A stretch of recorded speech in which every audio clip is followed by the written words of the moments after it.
साथियों नमस्कार, मैं राजकुमार पाल आप सबके सामने उपस्थित हूँ एक नया वीडियो लेकर। आज का हमारा वीडियो आधारित है दीक्षा ऐप या दीक्षा पोर्टल के माध्यम से निष्ठा प्रशिक्षण पूर्ण करने के पश्चात अलग अलग मॉड्यूल्स के प्राप्त सर्टिफिकेट को किस प्रकार हम वेरीफाई करें इस संबंध में। तो आइए जानते हैं कि किस प्रकार हम प्राप्त सर्टिफिकेट्स को वेरीफाई कर सकते हैं। वीडियो में आगे बढ़ें इससे पहले आप सबसे एक विनम्र आग्रह कि यदि अभी तक आपने हमारा चैनल सब्सक्राइब नहीं किया है तो इसे सब्सक्राइब अवश्य करें और आवश्यकता के अनुसार वीडियोस प्राप्त करने के लिए बेल आइकॉन पर भी क्लिक अवश्य करें। तो आइए जानते हैं कि किस प्रकार हम निष्ठा प्रशिक्षण से प्राप्त सर्टिफिकेट्स को वेरीफाई कर सकते हैं। साथियों, इसके लिए आपको अपने दीक्षा ऐप पर लॉगिन करना होगा। इस प्रकार से जब हम दीक्षा ऐप पर लॉगिन करते हैं तो नीचे जो चार विकल्प दिए हुए हैं, पुस्तक संग्रह, कोर्स, डाउनलोड और प्रोफाइल।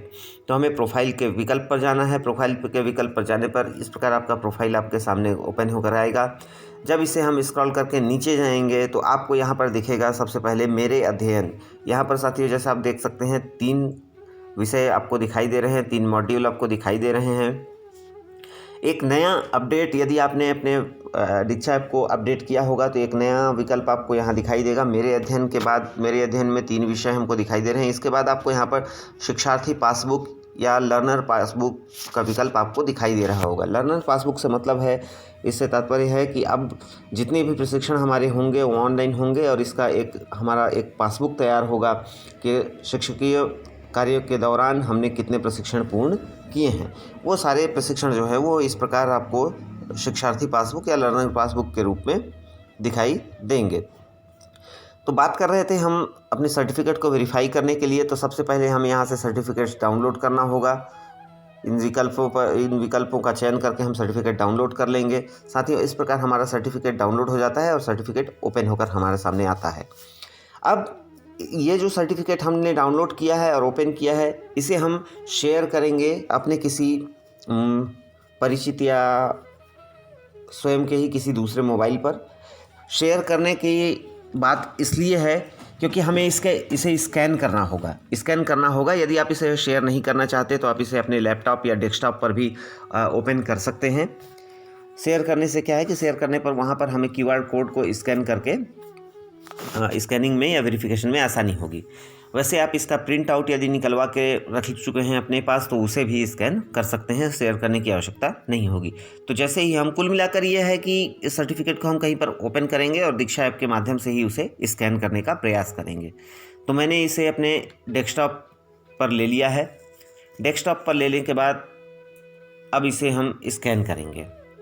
और यदि आपके पास डेस्कटॉप या लैपटॉप की व्यवस्था नहीं है तो साथियों इसे अपने किसी मित्र या अपने परिचित या अपने रिश्तेदार या अपने घर के पारिवारिक सदस्यों के किसी मोबाइल पर इसे व्हाट्सएप करें, जिससे वहाँ तत्काल ओपन करके उसे स्कैन कर सकें। लेकिन जिस भी नंबर पर व्हाट्सएप करेंगे वह नंबर आपके पास तत्काल उपलब्ध होना चाहिए जिससे आप उसे स्कैन कर सकें। तो इसे हम शेयर कर लेंगे। शेयर करने के बाद साथियों यहाँ पर आप देखेंगे कि निचले विकल्प पर ही, निचले स्तर पर ही, मोबाइल के निचले भाग में ही 4 विकल्प हैं, पुस्तक संग्रह, कोर्स, डाउनलोड और प्रोफाइल। इसके साथ साथ एक बीच में आप देखेंगे स्कैन का इस विकल्प भी दिया हुआ है। स्कैन के इस विकल्प पर जैसे ही हम जाते हैं तो स्कैनिंग टूल जो है वो एक्टिव होता है। जैसा कि मैंने कहा कि मैंने अपने सर्टिफिकेट को डेस्कटॉप या लैपटॉप पर ले लिया है, मैं वहीं से इसे स्कैन करूँगा। तो आप इसे किसी दूसरे मोबाइल पर भी ओपन कर सकते हैं या फिर डेस्कटॉप या लैपटॉप पर ओपन कर सकते हैं। जब हम इसे ओपन कर लेते हैं तो ओपन करने के बाद ये जो निचला टूल है, नीचे में जो मोबाइल के नीचे निचले स्तर पर आपको एक टूल दिखाई दे रहा है वेब के माध्यम से QR कोड स्कैनर का, ये वाला टूल, आप इसे क्लिक करेंगे और यहाँ पर कुछ स्वीकृति जो है वो अनिवार्य होगा। आप इसे स्वीकार करेंगे। स्वीकार करने के बाद एक QR कोड स्कैनर हमारे सामने एक्टिव होकर आता है, जैसा आप देख रहे हैं। मैंने इसे अपने लैपटॉप पर लिया हुआ है सर्टिफिकेट को और इस प्रकार इस QR कोड को निचले हिस्से में सर्टिफिकेट के जो QR कोड दिया हुआ होता है हम उसे स्कैन करेंगे। जैसे ही हम उसे स्कैन करते हैं साथियों तो इस प्रकार हमारे पास एक स्क्रीन सामने आता है, टीचर, स्टूडेंट, अदर। तो हम टीचर के विकल्प पर जाएंगे और कंटिन्यू करेंगे। कंटिन्यू करते ही यहाँ पर आपको स्टेट और डिस्ट्रिक्ट जो है वो ओपन होकर आता है। तो स्टेट ओपन होकर आता है तो स्टेट आपका जो QR कोड के माध्यम से दिया हुआ है वो ओपन हो जाएगा छत्तीसगढ़। यदि नहीं हुआ है तो आप यहाँ से इसको चयन कर सकते हैं छत्तीसगढ़ राज्य का। इसके बाद साथियों डिस्ट्रिक्ट दिया हुआ है, डिस्ट्रिक्ट आपको चयन करना होगा। सही डिस्ट्रिक्ट आपका जो है, हमने इसे कोरिया के रूप में चयन कर लिया, हमारे डिस्ट्रिक्ट के रूप में छत्तीसगढ़ स्टेट डिस्ट्रिक्ट कोरिया। अब इसे हम निचले भाग में जो सबमिट का बटन दिया है वहाँ से सबमिट करेंगे। सबमिट करने के बाद यहाँ पर एक विकल्प खुल कर आएगा साथियों, enter the certificate code here.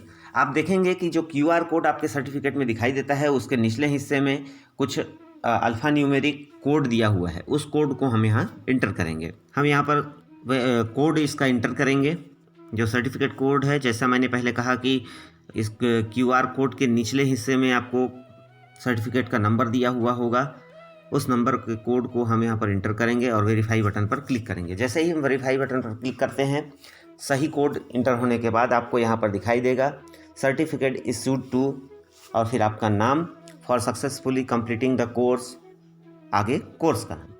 अब यहाँ से हम निचले हिस्से में देखिए रिटर्न टू कोर्स है, इस विकल्प पर जाकर वापस कोर्स पर जा सकते हैं। इसी प्रकार हम क्रमशः एक एक सर्टिफिकेट को अपने वेरीफाई करेंगे स्कैनर के थ्रू।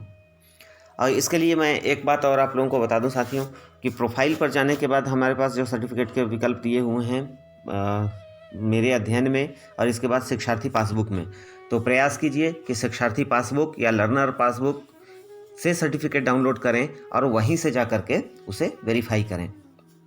तो उम्मीद है कि सर्टिफिकेट वेरीफाई करने में आपको किसी प्रकार की समस्या का समाधान नहीं करना होगा। यदि किसी प्रकार की समस्या आती है तो आप इस वीडियो को एक बार फिर से देखें और इसे समझ करके अपने सर्टिफिकेट को वेरीफाई करें। आगे निष्ठा प्रशिक्षण के संबंध में जो भी अपडेट्स होंगे वो हम आप तक पहुंचाएंगे, और इसे जानने के लिए पुनः आग्रह कि हमारे इस चैनल को सब्सक्राइब करें, वीडियोस को लाइक करें और आवश्यकता अनुसार कमेंट्स करें। एक विशेष सूचना ये कि अब हमारे पास हमारे जो कोर्स हैं, कोर्स के सेक्शन में जब आप जाएंगे, निचले हिस्से में जो कोर्स का विकल्प है वहाँ पर आप जाएंगे तो आप देखेंगे कि मेरे राज्य के कोर्स इस सेक्शन में जो मॉड्यूल 4, 5 और 6 है, मॉड्यूल 4 शिक्षण अधिगम प्रक्रिया में जेंडर आयामों की प्रासंगिकता, 5 शिक्षण अधिगम और मूल्यांकन में ICT का समन्वय, और 6 कला समेकित शिक्षा, ये तीनों मॉड्यूल जो हैं वो जारी हो चुके हैं। लेकिन इनमें अभी पंजीयन की प्रक्रिया जो है वो आप देखेंगे कि 17 नवंबर से प्रारंभ होगी। जैसे ही हम इसमें पंजीयन का प्रयास करते हैं, यहाँ पर देगा कोर्स में नामांकन कीजिए, और नामांकन की अंतिम तिथि है 28 नवंबर 2020। कोर्स में नामांकन करने के विकल्प पर जब आएंगे तो नीचे देखेंगे कोर्स का बैच नवंबर 17, 2020 से उपलब्ध होगा। अर्थात हमारे दीक्षा ऐप पर ये तीनों आगामी कोर्स जो है वो उपलब्ध अवश्य हो गए हैं, लेकिन 17 नवंबर से हम इनमें नामांकन कर सकते हैं। तो एक बार फिर से आप सभी का धन्यवाद। कोविड-19 से सुरक्षा के मानदंडों का पालन कीजिए, घर पर रहिए, सुरक्षित रहिए। हैप्पी दिवाली। जय हिंद, जय भारत, जय छत्तीसगढ़।